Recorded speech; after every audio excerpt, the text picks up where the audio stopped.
guys, welcome back to my YouTube channel. Today I'm gonna show you how to save the WhatsApp status in your gallery without installing any app from the Play Store on your device, and it requires only simple steps and only 30 seconds.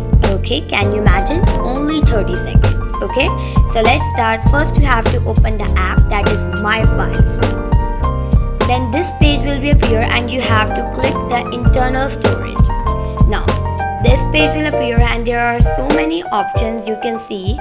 Okay, and you have to click on the search and you have to search for WhatsApp. Okay, then there is an option of WhatsApp, this. Okay, by clicking the option WhatsApp, you have to click on the second last option, that is media. You have to click on media. Then you can see on the top, at the top you can see there is an option of statuses. You have to simply click on it and you can see all the statuses.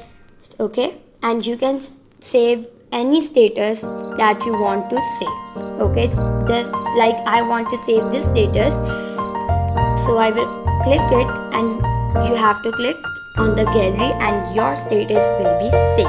Okay, I hope you like the video, so quickly follow my steps and tell me about your experience in the comment section below. Okay, take care. Allah Hafiz.